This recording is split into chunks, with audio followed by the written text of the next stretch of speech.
Well, Jacob, thank you for joining me. I'm glad you're here. I'm glad you're taking the time. I've been looking forward to this one a lot. Jacob and I first met in person. So, unlike most people I meet on Twitter, where we meet digitally first and then in person, I met you in person first Mhm. in Toronto back in June at the Canadian Bitcoin Conference, the first annual one of those. Yeah, the very Uh, first. yeah, first one there. So it was quite fun to be part of that. And we met in a bar. Both Yeah, had beers in our hand. It was a little rowdy yeah, where we to say the were, least.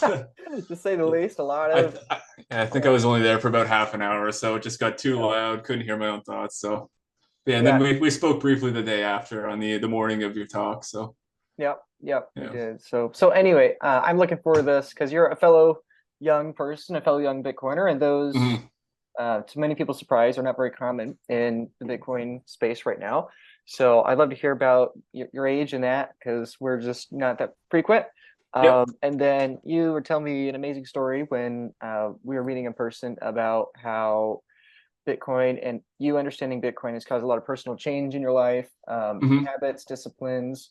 So improving your life in that secular manner of taking responsibility and all that, but Yeah. also it's seems like it's either ignited, mold, or shaped a faith walk too in there also. So I'd be very curious about that as it Yeah, kind of helped pertains. sparked it So for sure. yeah. So let's get right into it. Mhm. Tell me first about your Bitcoin story. Where did you first hear of it? How long you been in the space? And how, as a young person, did you ignore all the chaos and the noise to figure out what was going on? Well, I first heard about it probably back in like I want to say maybe 2014 or 15. A friend of mine back in high school, his name was Joel. He mentioned it briefly. I think they were maybe $50 at the time. Um, yeah, I obviously wasn't terribly interested. Didn't I had a job working at a local coffee shop, but I was like, oh, I can't afford $50 for it. But I mean, even if I had a purchase then, I either would have lost it or I would have sold it at $70 and done a little jig. So I think I really discovered it like properly at the at the right time in my life. Like I got reintroduced. So yeah, I saw the whole 2017 run from the sidelines and um, sort of got reintroduced to it by a close friend of mine. Like I want to say 2020, early 2020. So then I was still I was purchasing Ethereum at the same time too. Sort of bought into the whole world computer narrative and so yeah, I held on to that for a little while, and I didn't really have my light bulb moment until like late 2020. I had sold off all my Ethereum, and yeah, I just sort of poured it all into Bitcoin, thinking, oh, it's just a less risky thing, but still not really fully understanding it at all. And then with my work, I do a ton of driving, so I was listening to Cafe Bitcoin, every single day of the week for probably months. And then yeah, just had the light bulb moment, and yeah, it's been And the rest is all history. Bitcoin since then. Yeah, Yeah. exactly. Great. Yeah, $50. That's pretty crazy. I was at a Bitcoin retreat this last weekend, and of course, when you go to these meetups, you're the Canadian one, you meet people that were like, Mm-hmm. "Dang, I first heard of it at $3, or I first heard of it at $300, or in your case, like $50." Yeah, And it's just they just like they always say like, "Wow, I would not have gone all in, but I just wish I would have taken $1,000 or $10,000," which for some of these people is not a lot of money, yeah, and gotten like 100 coins or like 1,000 coins. And yeah. so, But yeah, I feel but like but you don't have that regret. So yeah, how have no, you? because like I think it probably would have hurt more to have bought one for 50 and then sold it at 70 or 100 or whatever and celebrated. And yeah, You think that would have hurt more? probably. Yeah. That I've said that too. I people ask me how people learn about Bitcoin. I say I think a lot of them will learn out of curiosity, but I think the vast majority will learn out of pain. And I Yeah. think most of the pain will be people buying it, selling it for more cash later, and Hmm. having that. So that's funny you say that because I do think that's true. Like I would have had more pain buying it at like $1,000 when I first heard of it, selling it 20K, and then now knowing that or if I was doing that, I probably wouldn't be buying back in until it was six figures, so 100,000 or more. So, Yeah. but yeah, that's interesting. So no, go ahead. Oh, yeah. And I think when I was younger, like, I think I understood the problem that Bitcoin solves before I understood that Bitcoin was like, 'cause I remember being maybe 18 or so and just having like this panicky feeling in my heart, like I'm just gonna have to run on this hamster wheel for forever and ever. I'm gonna have to get into debt. Uh, and if I want to be successful, it feels like you've got to screw people over if you actually want to, make it anyway. And I just remember having a really heavy feeling in my heart for a long time about that. Like that I was just going to be stuck in a position of, yeah, just debt, working jobs that I might not want to do until I'm retired. And by the time I'm, that old, I won't be able to fully enjoy life. So, yeah, I think I've understood the problem for a long time, but it took several more years to, Or you can at figure out least that. feel it. Yeah, Yeah, yeah. exactly. I think about that a lot because I'm online a lot, too much probably. And I've seen over the last 5 years how narratives, now we have this whole passive income world, we have this whole watch flipping world, Hmm. we have online just all these different methods of making money quick have just exploded, and I think a lot of that is a reaction to what you're saying there about how I think a lot of our generation, you and me, like I know people like our age that have these big college degrees and they're like taking up all these side hustles or whatever Hmm. and all that and it's yeah, it's hard. So at what point do you think that feeling you had you were able to articulate, because you had that feeling you were understanding the problem? When could you articulate what the problem was well enough that you understood Bitcoin's solution? What was the light bulb moment as you described it in late Yeah. 2020? Was it Sailor? Um, I did listen to Sailor a little bit, but I think it slowly built listening to Cafe Bitcoin. That was sort of the big thing for me, and also started listening to Canadian Bitcoiners podcasts. I don't know if you met Joey and Len at the conference there. Yeah, Yeah. yeah. So what on the cafe podcast, like what was the concept in that show that resonated with you that had you realize it was the solution? Um, just the fact that I think the biggest benefit of Bitcoin is the time saver.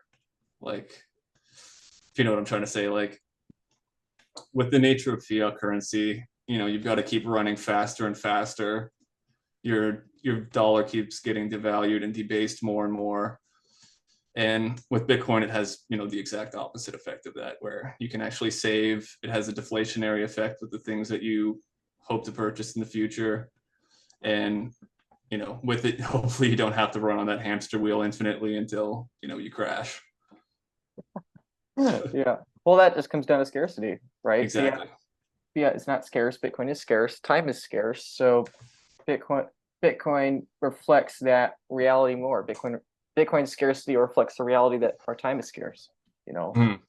and to me, it makes it sad when people our age spend time as if it's an infinite supply.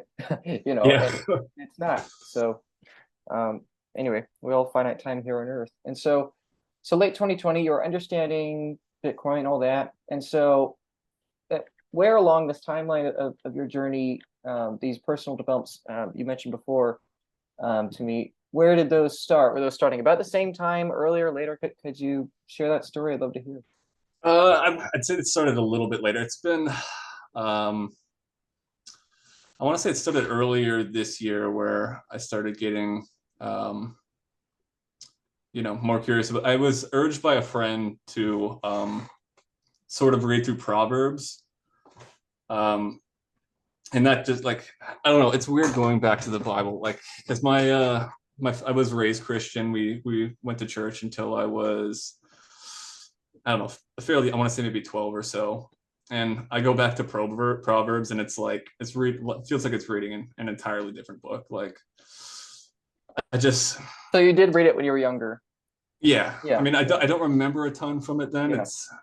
I mean, it was a very long time ago, but I reread it and I just go like, oh my, they've they were struggling with the exact same things back then that we are now. Like what what someone should do, what it really means to be a man, what it means to be a good person, how to serve, you know, serve the creator, praise your own creation. And I mean, not like praising yourself, but you know, yeah, just it blew my mind how yeah, it feels like ancient life is the exact same as life today. Like people just struggling with morality and yeah, what it really means to be a good human. And that kind of sparked my interest to, going back and rereading. So was it the surprise of how much sense it made to you, or was it like the relatability that you felt like you could relate to it when you couldn't relate to it when you were younger, perhaps? Both, yeah. Yeah. Like I said, Like, like when I reread it, I don't know. It feels like I don't know. I feel like people think that knowledge is the key, and like yourself is like you're the lock. But I think it's the other way around, where once you change enough, maybe you go through enough struggles, you reach back to these old things that you may not have understood when you were younger, and yeah, it makes sense to you. yeah, yeah, that's great. That's wonderful. So you start with and Proverbs is a good book. Whoever your friend was that recommended it, that's a good one for people to start. Just Mhm. for exactly what you're saying, it's super relatable. So where did you go from there? You started reading Proverbs, and then what thoughts were entering your mind? What other books of the Bible or Um, otherwise were you reading? and from there, I went back and just started from Matthew. So I think that's sort of when I had contacted you initially about it. And I'm Okay. still taking the Bible reading really, really slowly. It's a lot to digest, lots of different versions to go through. It's going well so far. So I'm a few books in now. But yeah, Good, good. reading other stuff as well. But yeah, it's Yeah, taking it really slowly. yeah, one at a time. So you start with Matthew. That's Mm-hmm. not bad. Start of the New Testament there. So how far have you done all four of the Gospels, or have you done just four Gospels and Proverbs, or do you find yourself flipping around a lot, or are you just going through I'm books and trying to books? just go through, Mhm. yeah, in sequence. Yeah. Okay. Yeah, Great. I did go back and try to read a little bit of the Old Testament, starting with Genesis, but yeah, I had a yeah, it was tricky. I You had had a harder some time. yeah, a little bit. There were some things that I struggled with it for sure. Yeah. Yeah. Yeah. Well, very interesting. Do you feel perhaps that, and going back to Bitcoin for a second, do you think that the Bitcoin um, journey, in your heart, do you feel the Bitcoin journey and this reading the Bible faith journey, do you feel like a similar weight there, or does one really spark your interest much more the other? And like, do you think the Bitcoin journey led to this in a certain degree, or at least had you be more open to your friends' encouragement to go back and read? Like, do you see any crossover there, or Yeah, for sure. I think yeah? the Okay, what would you? Bitcoin journey made me a lot more open to it for sure. And like a lot of the ideologies of Bitcoin cross-sect with a lot of the Christian values, honesty and hard work, truth. It puts a lot of those values up at the top, and I think so. Yeah, I think it made me a lot more open to go into it. And yeah, well, my other friend Jake as well. He's the one that encouraged me to read through Proverbs, and I think now I mean, I feel like I'm really well studied on Bitcoin now, so it's not something that I do like a ton of research on. I feel like I'm really comfortable with all the technicals and the philosophy behind it. So I still go in from time to time. I listen to some podcasts here and there, but it's I feel like a lot of the stuff is I've heard a million times now. So it's more of the Bible stuff that I'm interested from here, and not just the Bible, just religion in general is yeah I'm really curious about. Good, good, yeah, yeah. It's funny how when learning about Bitcoin, at least for me, I feel like it took about 4 years to learn, and from Mm-hmm. learning with and hearing from others, I think that's what takes them. It takes them, 4 or 5 years or whatever. But at a Mm-hmm. certain point, once you've thought of all the metaphors and all that to try to wrap your head around it, and then you've thought through all the ideologies, like you mentioned, proof of work. the idea of absolute truth versus relative truth, Hmm. the idea of what I would call total depravity, of how you can't trust any humans and how all humans are fallible and therefore you can't have them be control the money supply. Yeah. Then you spend time on the ideologies, and then also you have to, if you really want to get nerdy, learn about the technicals and actually how it Hmm. works, everything like that. But it's like once you do those three things, then you kind of run out, and then the only thing left is just being a part of the journey and seeing it adopted. Like I very rarely listen to Bitcoin podcasts anymore, Yeah. because I put so much time talking on the shows. I feel like, I'm just listening to myself talk, perhaps. Yeah. But I mean, obviously in Bitcoin a lot because, now I'm in that final stage where you just help it accelerate and you help it get there. But yeah, Hmm. as far as learning about Bitcoin, I think it's just a few-year journey for people, Yeah. once they start. But I think the biblical journey, or the white pill, let's say, that's a lifelong thing. So it's Yeah. good to hear that you're growing and going even deeper out of the Bitcoin rabbit hole into the Bible's rabbit hole. So Hmm. um yeah, so I don't know, what do you want to talk about? I know you had questions you would ask me. I don't know if they were all about Bitcoin or all about the Um, Bible, but a few where do were, you want to start? yeah, I think most of them are in regards to the, but like one thing I really struggled in with Genesis was, I think it was in Genesis anyways, maybe it was a little bit after, with God asking Abraham to sacrifice his son Isaac. Mm, okay. It's something that I really didn't understand, and I struggled with quite a bit. I couldn't really get past it. Like it feels like something that I couldn't understand why God would ask him to do that, Yeah. whether it was really God that asked him to do that, Hmm. or yeah, I felt like that's something that a God would not ask a father to do for his own son, Yeah. which Yeah, yeah, for, I for for those that don't know the story, just for context here, the biblical story, I think it's Genesis. It is Genesis. I think it's mhm, 20 or 22, or it's in the 20s. But Abraham is the father of Isaac, and Ishmael, and God asked. This is the time where there are regular sacrifices, and so God commands Abraham to take his son Isaac and replace the lamb, or the typical sacrifice, with his son. And so, yeah, I understand your I understand your confusion there, because especially, it's not even just like a cultural thing, because like you were saying, the proverb, so much does age well over time. So it's mhm, not even just a cultural weird thing. It's cross-culturally weird. It's weird to sacrifice your son today. It's weird then. mhm, Or not just weird, it's disturbing. yeah, Um, and then also, I empathize with that because God also has the commandment of do not murder. And mhm, so, if God doesn't ask us to kill, why would he command him to kill? So now obviously he doesn't kill Isaac. When Abraham is following through, God commands him to stop. He reveals ram, and instead, they move on. So um, yeah. So yeah. it's definitely a difficult story. Yeah, I don't know. I'm not a pastor, and I don't know how much you want me to elaborate on it. Um, As much as you it's feel you can, maybe. Yeah, yeah. Yeah, Okay. Well, it's a story. I wouldn't say it's my favorite because yeah, it is so hard and difficult to read. Obviously, everyone likes the Sunday school, little cartoon, hmm, perfect, beautiful Bible stories, but when you open up the book, it's a lot darker and a lot more difficult to read. yeah, Um, and it's, yeah, it's funny, and I think in general it has not done the church a service the last few decades to kind of cartoonize or whatever the Bible, because there's a lot of difficult things in there like this story. hmm. I think we do ourselves a disservice when we gloss over it. But anyway, um,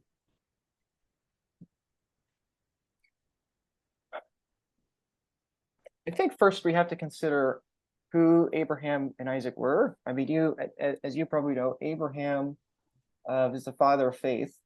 Hmm. Abraham is the man that God told to look up at the stars. Your children will be more numerous than the stars. So I think we have to consider that, and then we have to consider that Isaac was the fulfillment of that promise God made to Abraham. So both Abraham and Isaac are extremely unique in the biblical story. I mean, they're in Genesis, so Genesis is Yeah. in the beginning. They are, Hmm. besides Noah, Adam and Eve, Moses, Abraham and Isaac and Jacob, not Sure. this Jacob. These are some of the foundational people. So I think it's the first thing that if I were to explain this, I think that's the first thing to keep in mind is that this is a very unique command and a very unique situation God gives them. That and obviously God spoke to them with such directness and transparency that most people, including us, rarely have, if ever have. So I think that's the first thing to say, that we're dealing with a unique situation. Yes. And then I think going from there, why would it be a unique situation? It's because these are the men that the nation of Israel is going to come from. These are the men at which uh, the whole nation is going to begin. The rock of the faith and of the nation, and part of that is directly in Scripture. Part of that is also just historical metaphor too. This is something that you may not know since it's not written in the Bible directly, but the mountain in where is it, Moriah? The mountain that the sacrifice occurred on Mhm. is where the temple is. So in Jerusalem, in Israel, you have the temple. Uh, that's obviously Temple of Solomon, David, city of David, all that. Mhm. That's on top of the mountain where the sacrifice was going to occur, and that's where the Holy of Holies was in the temple. So, and I was fortunate enough to be there last year. It was my first trip to Israel, and I loved it. Mhm. And so I've been there and I've seen it myself, and it's really seeing the land in context with that really brings it home, at least for me, is that Mhm. okay, we have the father of the faith, we have the promised one, and God basically had the father of the faith put literally everything, the future of Israel, on the line or on the altar. Yeah. Um, and this is the rock at which it happened upon. And Must have been really moving to be there. yeah, no, it was really moving. And it's just land, it's just rocks, but Mhm.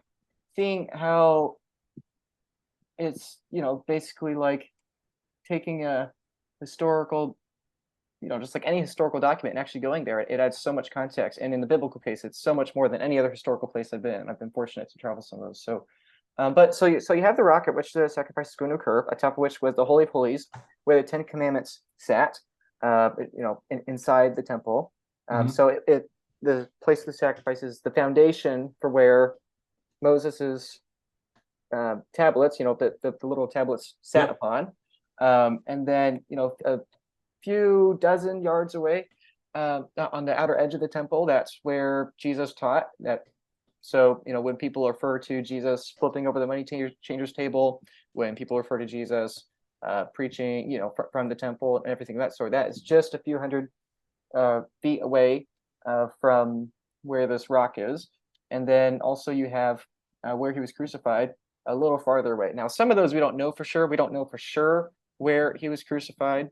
We Mhm. do know with obviously extreme accuracy where the temple was, Yeah, and that's extreme right. accuracy where Jesus was in the temple Yeah. when he was preaching, and obviously know exactly where in Acts the um, Holy Spirit comes. Again, it's all in the same place. Yes. So I think it's something to keep in mind there. Um, and obviously the Bible talks about rock versus sand. Building a house on top of the rock instead of sand. So the rock Yeah. is built on top of that. So at least for me, that's the way I view it. That in this moment, it's God taking the man whom He promised the nation of Israel, and his son Isaac, who's the fulfillment of that promise, and literally putting it on the line, and which does multiple things. It shows, number one, that it's not Isaac, the man himself, that is going to lead the nation. It's God, and it also shows Abraham, Abraham's obedience. Again, father of faith. He had enough faith to almost go through with it. Yeah. So I think it shows different unique things for each of them, Abraham and Isaac, and I think it has that unique geographic factor as well. And then also there's a lot of metaphors looking forward to Jesus himself. So nation of Israel, we have the father of the nation of Israel, Abraham. We have the son of the nation of Israel, Isaac. In a similar way, we have God the Father, Jesus the Son. So quite directly, the Father sacrificing the Son, Abraham and Isaac, is a metaphor or foreshadowing, I would say, to Jesus and God, Jesus and the Father in the New Mhm. Testament. So it's like this this beginning of the new covenant. Obviously, that's not where the covenant itself was, but to me, there's a lot of parallels there. And the more you read Jacob through Genesis and through the foundings of the nation of Israel, you'll see more similarities like that. I think I've read works by others. I think there's like 30 or 35 or so of Okay.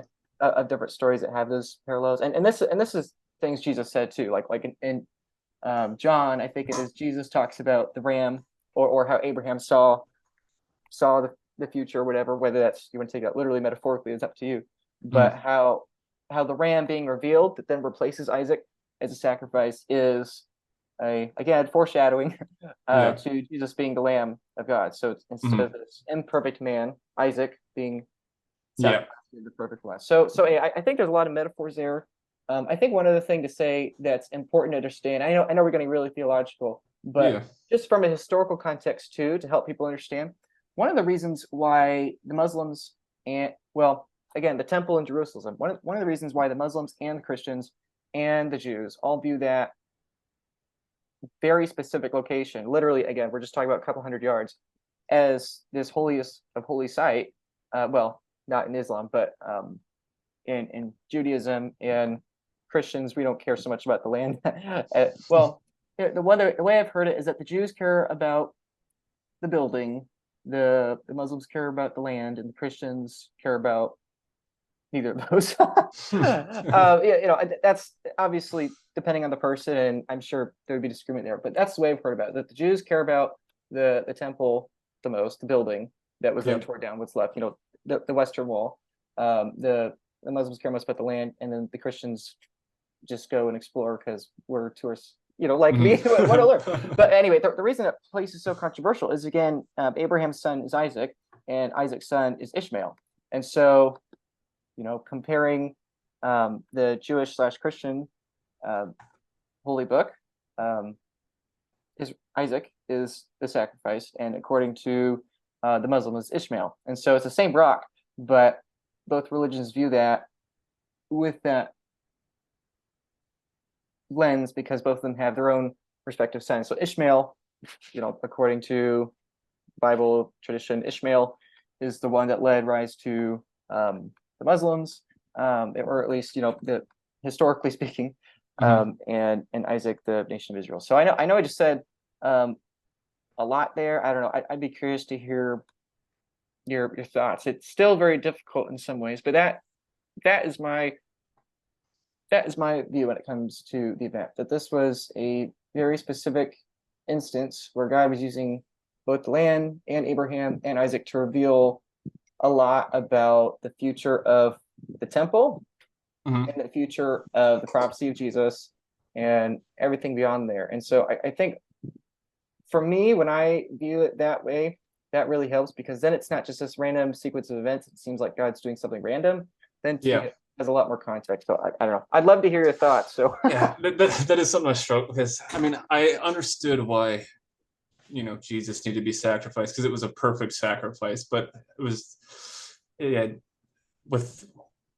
with it before. Yeah, I didn't understand Isaac because it seemed like yeah, imperfect man, and it sort of seemed like a random ask to me. I didn't without context, and I I didn't understand why yeah, like just God would ask that of a man. It's just it seemed too cruel to me, and so I kind of had to put the Old Testament away then. Just keep working.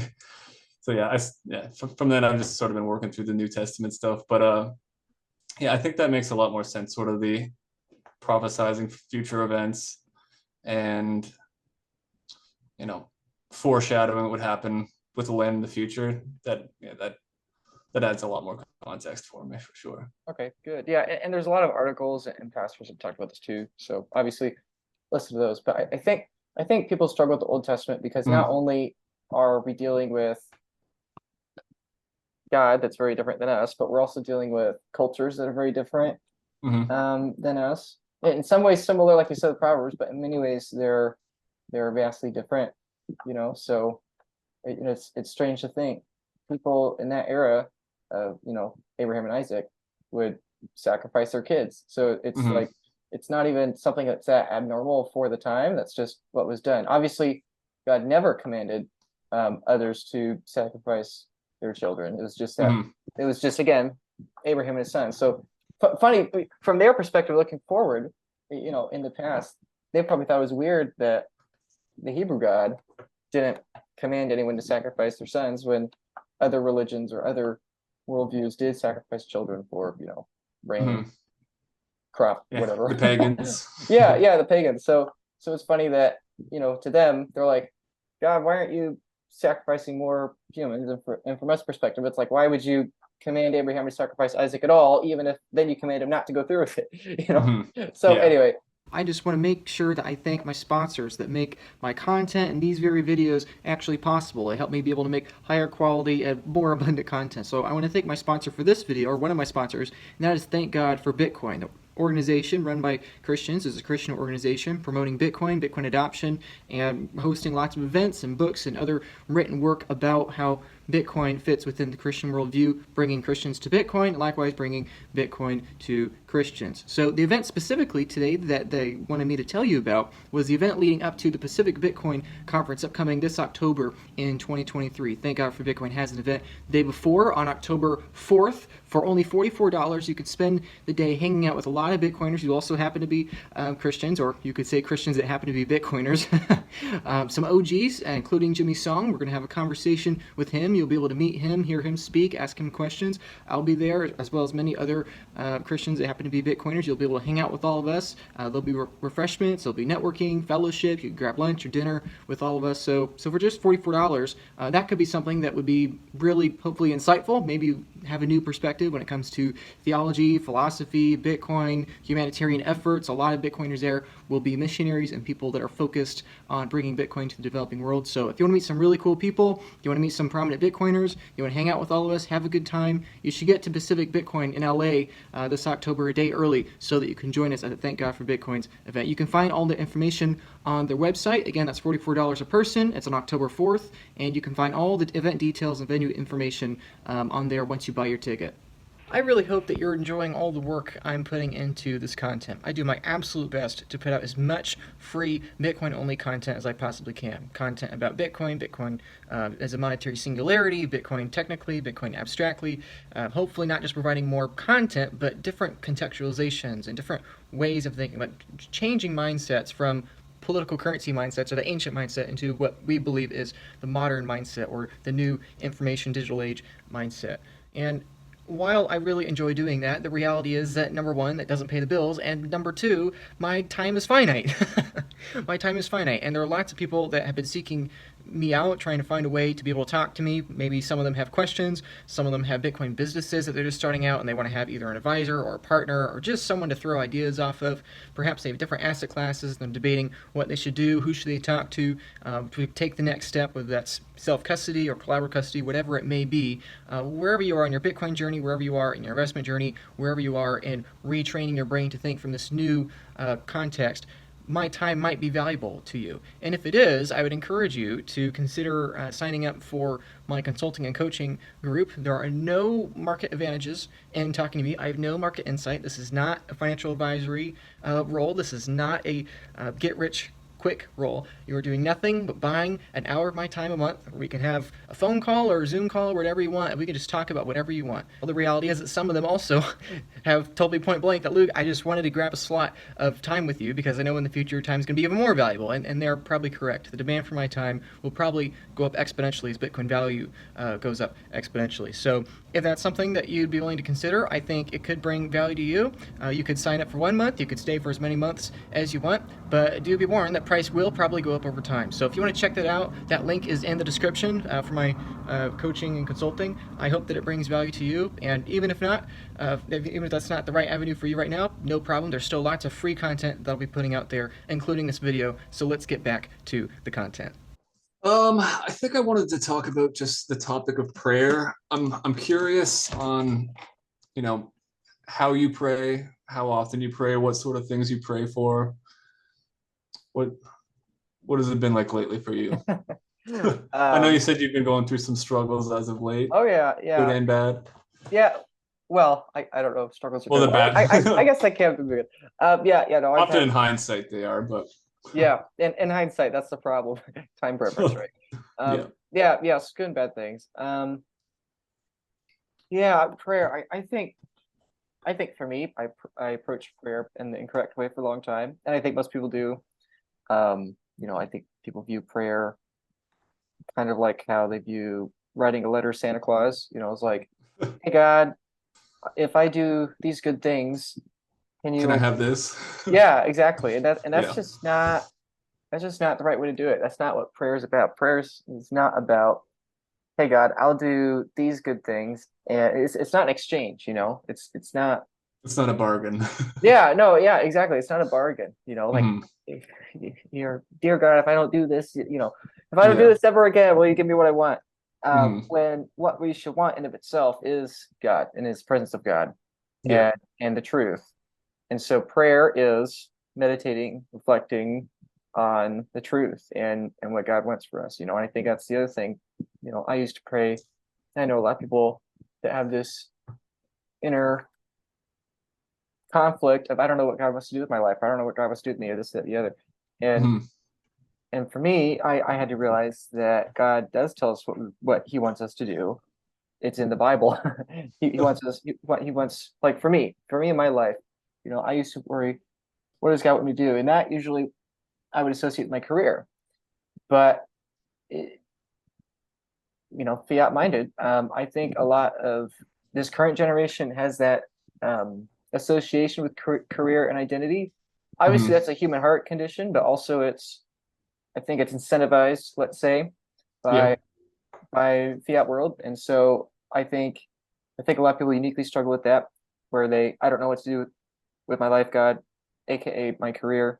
Yeah. And so when it comes to prayer, what I'm saying is I think it does people best when they pray not out of what are the answers for the future and what can I get in exchange, but just reading the Bible, meditating over it, reflecting on it.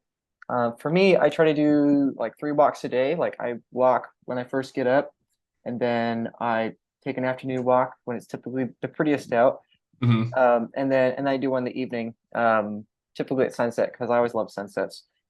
So for me, when I do that, sometimes I listen to music, but other times I pray or reflect, or think.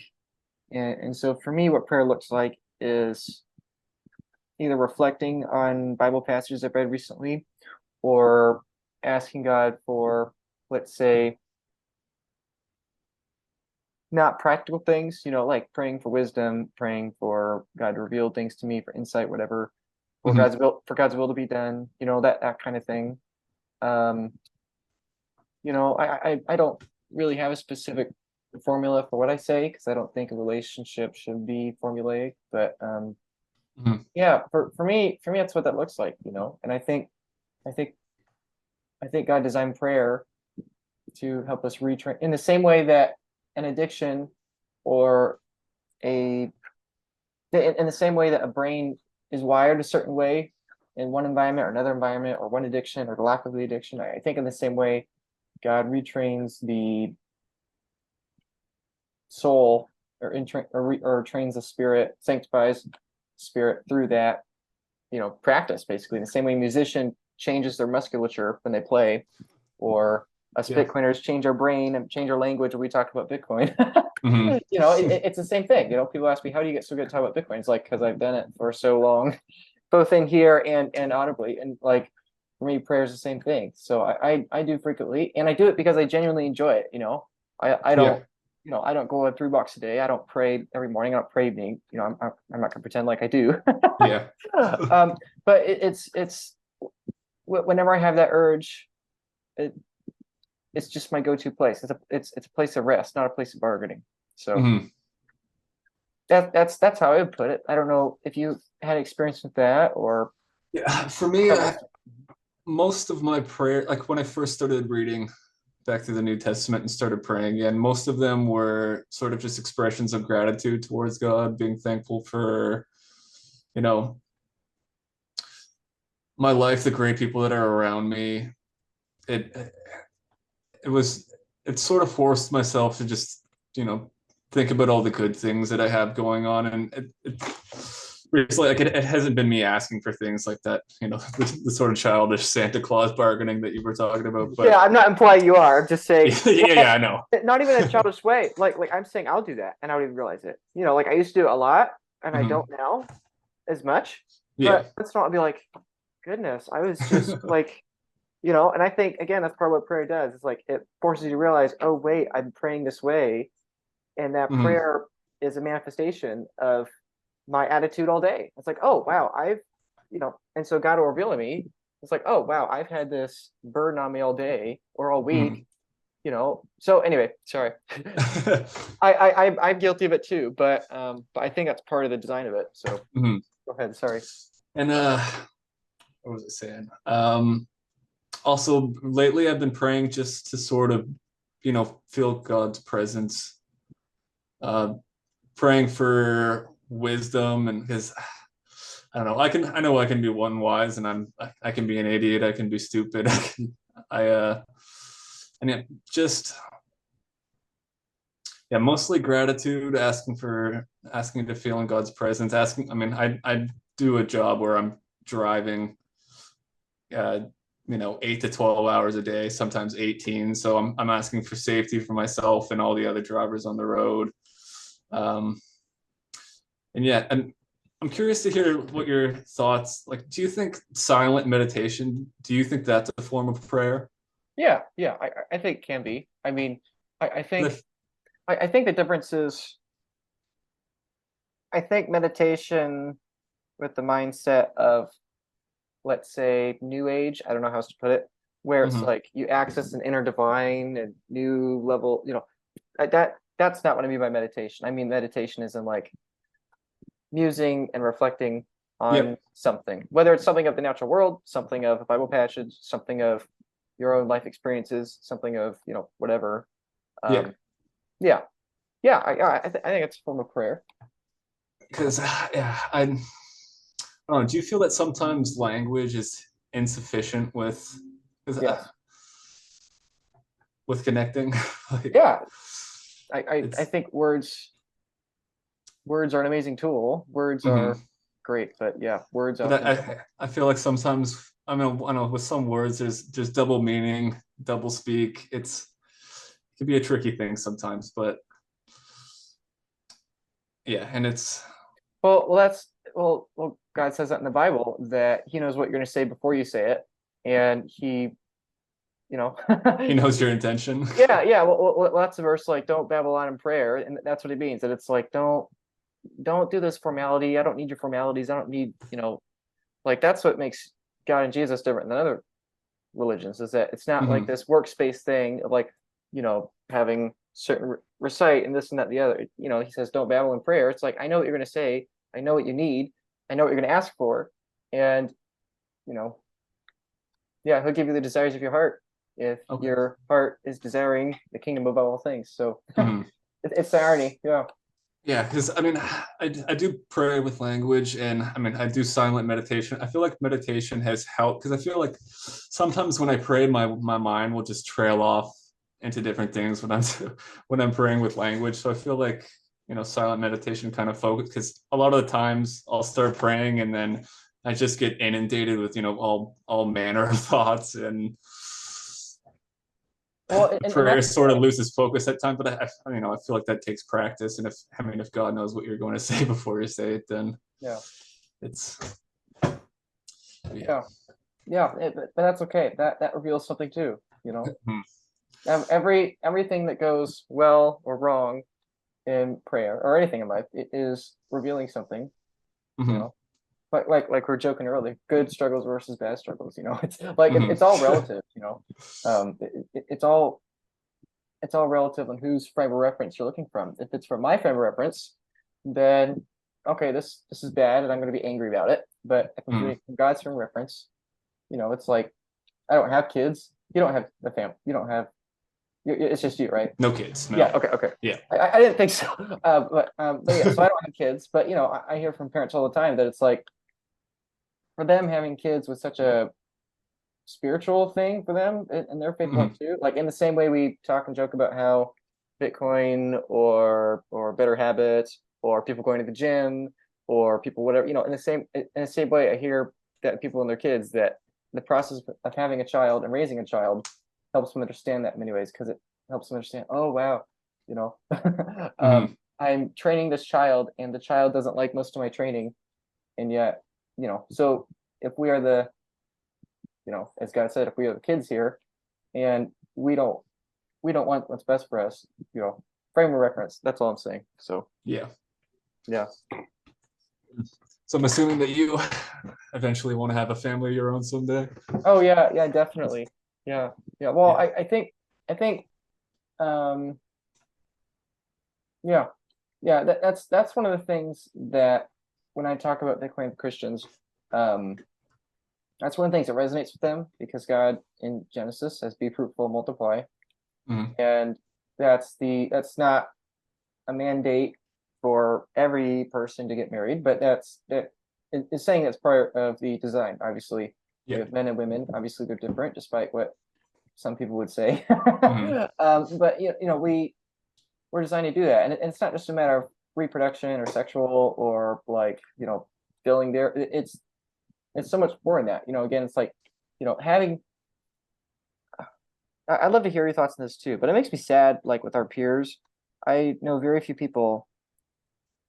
For every person I know that is really passionate about having kids, I know like 30 that career is the main goal for them. And it's good for us to be proud of the work we do, but I Yeah. feel like I, I feel like the joy, or at least a lot of the joy in life, or a lot of the adventure in life, it is in the kids themselves. Because it's like we want to work Mhm. so we can have a legacy in the world. Well, it's like the kids built in by default are going to have a Yeah. legacy, and so anyway, I don't know if you have thoughts on that, but that's one of the things. um yeah, I want kids, definitely. And I hope that in this process of talking to people like you, people who are new to faith, people that are much older in faith than I am, mentors, and also, well, discipleship. God Mhm. encourages us to be discipled both by people ahead of us and disciples behind of us. So I hope in that process, here in my 20s and 30s and 40s, um, you know, both with the less frequent ones like this one, or the more frequent ones like in my own personal church and small groups in life, I hope that I can leave that legacy to my kids.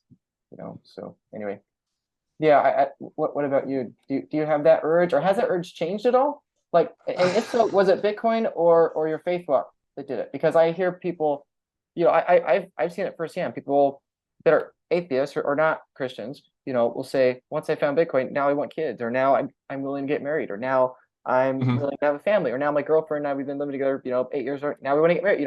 Like they Yeah. have that extended time preference because they feel like there's more hope for the future. So in the Yep. secular world, I see that with this innovation, but also within the faith world, and I see it obviously much deeper in the faith world. Um, you Mhm. know, so I'm curious for you, what has that worldview on your future and your family changed at all?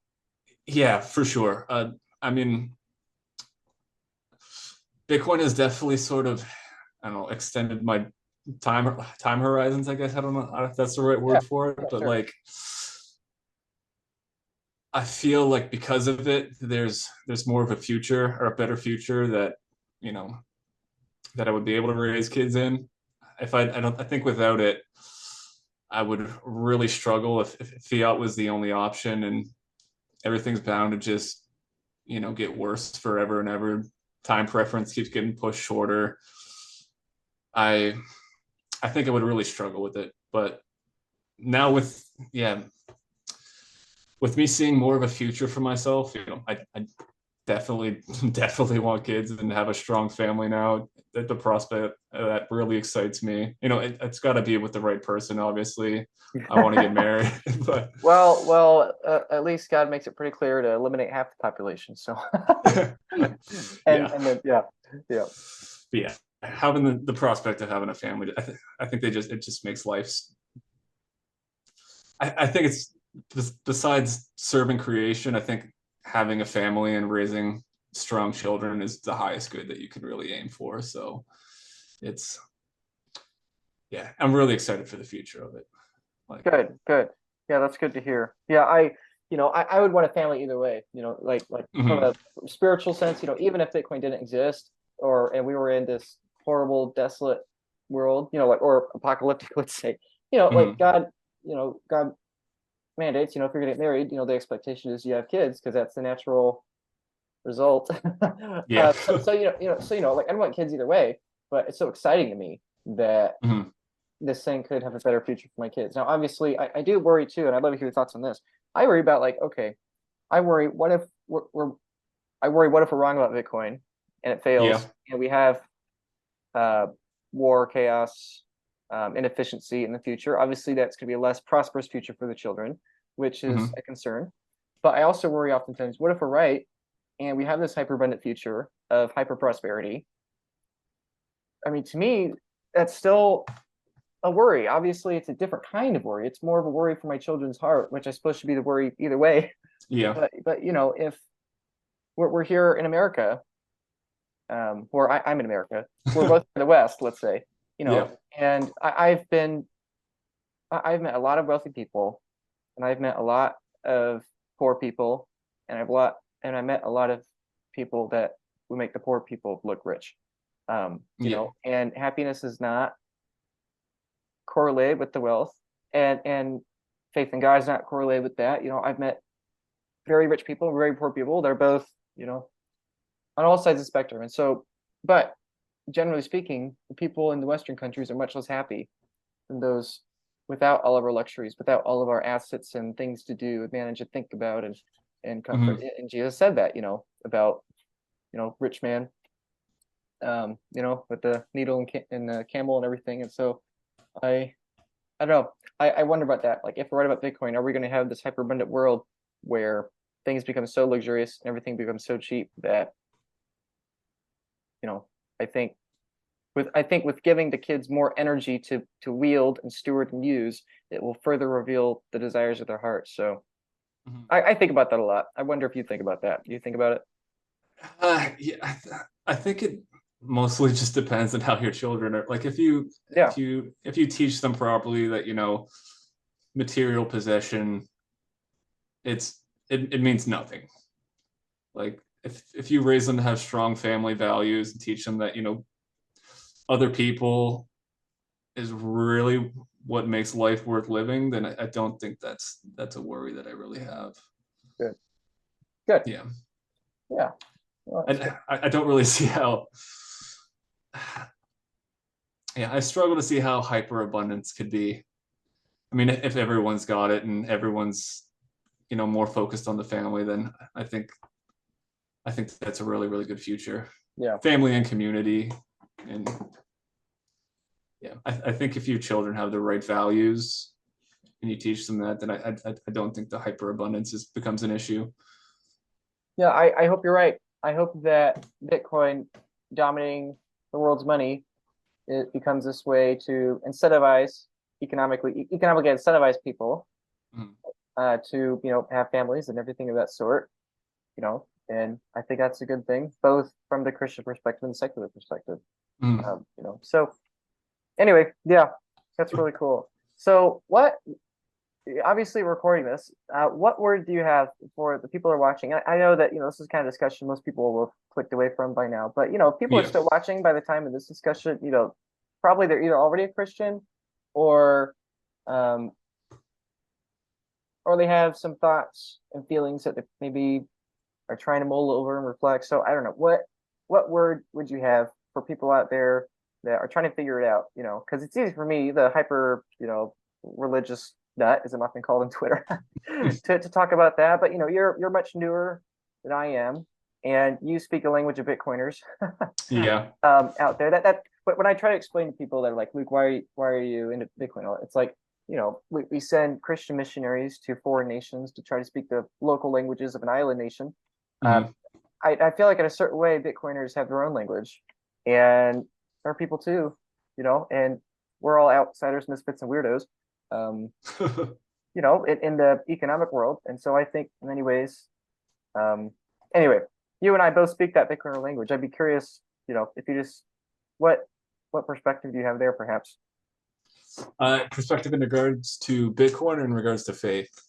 Well, like if you could talk to yourself a year ago, let's say, a year ago, let's say you're not into it, I don't know if you were hostile against it or you just walked away, you weren't into it anymore. Like if you were to talk to yourself a year ago and you didn't want to orange pill them because you already orange pilled a year ago, but you wanted to, get him reading Proverbs, get him reading Matthew, what would you say to him? Um, I think that I would say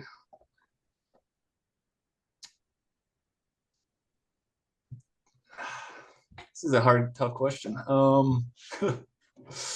And I apologize if during this I've stumbled on my words. But for a lot Hey, of no, these, no, that's fine. yeah, That's for a fine. lot of these, it's the first time I've really articulated these ideas out loud. Well, that's So, that's why that's why we do this. That's why we pray. That's why we go to small groups in church. Yeah, that's just fine. Yeah. mhm.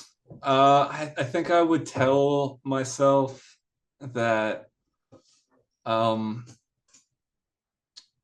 just because, I struggled with it, with the Bible when I was, a younger man, like even early teens and stuff like that, that um, I shouldn't discount.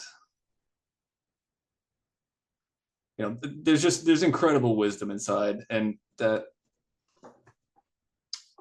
I think a lot of the answers and the things that I was struggling with back then, the Bible has a lot of those answers for me. And yeah, just, I don't know, get into reading it, decide these things for yourself. I think that you'd get a great benefit from it. Perfectly said. I think that's the best way I No, can no, perfectly articulate said. it. As long as Uh-huh. that, it's honest. It's real. So Mhm. yeah. So anyway, we'll see the kind of reaction this gets. I think your questions about Isaac and Ishmael, or excuse me, Isaac and Abraham, and Jesus was not popular when he was here on Earth. He was killed, Mhm. obviously. That's kind of the whole controversy of the faith.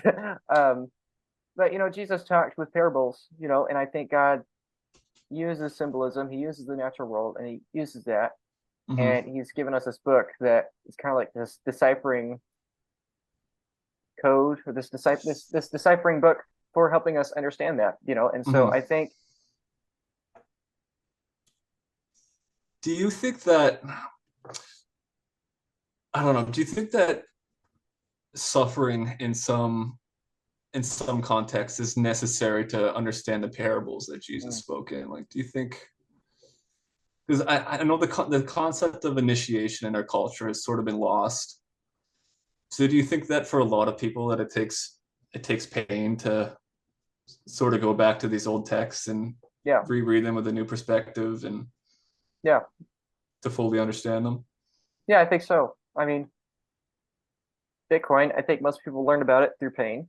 Yeah. And that's not like a Bitcoin opinion. That's just a human psychological opinion. I think most people Hmm. won't come out of an addiction until their, doctor or their friend says, if you do this, you will die. Or, Hmm. if, people don't get their life around until some internal, external things just become so heavy and so insurmountable that they just have to give up and start, and like that when people have kids, that's a big life change. Or when the woman gets pregnant, that brings a lot of fathers in line, Hmm. or when people are broke, I mean, financial, family, you know, addiction, emotion, depression, whatever. I think a lot of people won't change unless put under pressure. And so I think, as Jesus said, let those with ears hear. I think with his parables, they're there, and they're there to make sense, but they're there to make sense after work has been put into it. Hmm. In a similar way, Bitcoin takes work to learn. I think with the parables, um, Jesus made the meanings really clear once you look at it, but you have to go through it first. Kind of like how the Abraham and Isaac um, story. That's not a parable, but that's part of Genesis. I think that's the perfect example. I think for most people, that story is a huge turnoff, or a huge offensive thing that they get triggered or write, nasty Hmm. comments, or look away, and I understand. I empathize with that.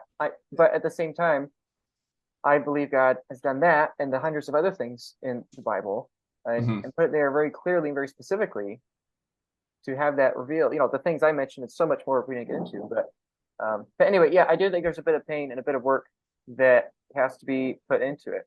And so, Hmm. yeah, so your comment of encouraging your former self to give it a shot, um, give it a shot despite that first bit of effort, I think it Hmm. is really wise. Yeah, and as I continue reading through, do you have like a way that you would recommend? Would you recommend just reading the books in sequence, jumping in between them? Yeah, How what's the best way for me to continue from I here? I usually recommend Proverbs or the Book of John. You probably already read John or in John. Matthew, Hmm. Mark, Luke, and John are four Gospels. John, in my experience from talking to other people, is the one that's the most easy to read. It's the one people tend to wrap their head around the best, at least for a first read. So even though it's a fourth Gospel, they're all the same. They're all four different accounts of the same events. So, Yep. but yeah, either John or Proverbs, which I'm not saying, just because you said it earlier, but that is a good place to spot. Your Yeah. friend, that's probably why he recommended it. It's very good. Hmm. Yeah, so I recommend those. And then I, yeah, I just encourage people and you specifically, just keep at it and keep asking questions, because you won't find out the answers if you give up and stop asking. So, Hmm. in my experience, I won't sugarcoat it. Like every story, not every story, but many of the biblical stories are hard to wrap my head around. Hmm. Morally, technically, because there's so many names, so many dates. There's a lot to wrap your head around in every sense, and so it's hard. It takes Hmm. work, but it is some of the most fulfilling work that I've ever done, and it's Hmm. nice to hear that it sounds like it is.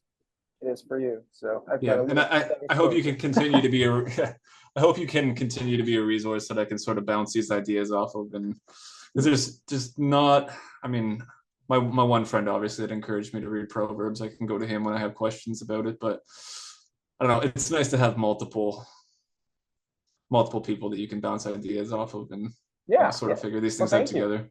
Yeah. Yeah, yeah. If you or anyone else listening out there like wants to ask me a question, in comments or Twitter, like just I'll do my best. I mean, frankly, at the end of the day, I'm super busy, and if I have a Yeah. but I say that not to discourage. Like we all should help our internet friends, our digital friends, but Mhm. ultimately the bedrock of understanding our in-person friends, real life friends. So yeah, I for you, anyone else, I'm always happy to answer, at least give my thoughts, point in a different direction that could be helpful. But the bedrock is your friends, it's your church, it's your small groups, it's your mentors. That'd be my top encouragement. Find a church, and if you can't find a church, at least find a older mentor that's a solid Christian, and Okay. that ideally is in person. Just because you'll get so much more out of them, Mhm. and you can meet with them constantly. Like my small group, like I love my small group guys. None of them get Bitcoin, and they all think I'm a little weird traveling around the world.